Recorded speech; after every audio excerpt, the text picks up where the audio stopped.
श्री कृष्ण कहते हैं, ये संसार निरंतर परिवर्तनशील है। यहाँ कुछ भी स्थिर नहीं है, न समय, न परिस्थितियाँ और न ही हम स्वयं। श्री कृष्ण कहते हैं, बदलाव ही इस सृष्टि का अटल नियम है। तुम जिस नदी में आज खड़े हो, कल वह नदी वही नहीं रहेगी। और सच तो यह है कि उस नदी में खड़ा व्यक्ति भी अगले ही क्षण वही नहीं रहता।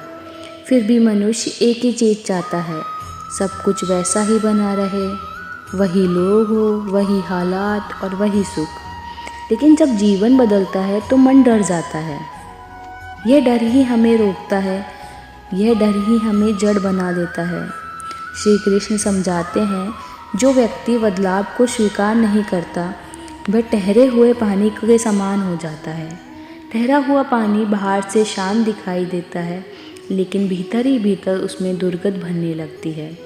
ठीक वैसे ही जब इंसान अपने जीवन में नया ज्ञान स्वीकार नहीं करता, अपनी गलतियों से सीखना बंद कर देता है और बीते कल से चिपका रहता है, तो उसका विकास रुक जाता है।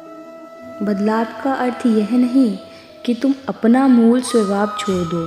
बदलाव का अर्थ है खुद को और बेहतर बनाना।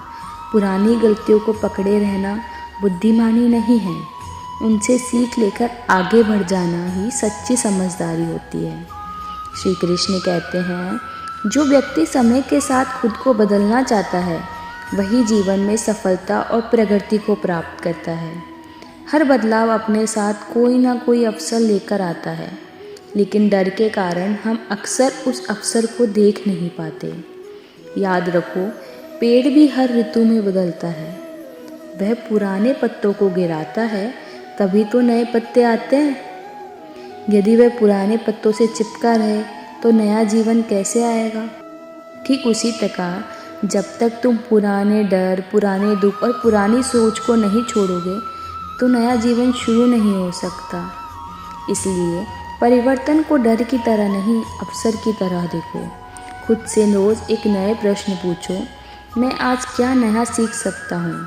मैं आज खुद को कैसे बेहतर बना सकता हूँ? जब तुम बदलाव को अपनाते हो तो जीवन भी तुम्हारा साथ देने लगता है।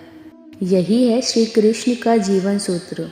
बदलाव को स्वीकार करो, आगे बढ़ो और जीवन को पूर्ण रूप से जियो। राधे राधे।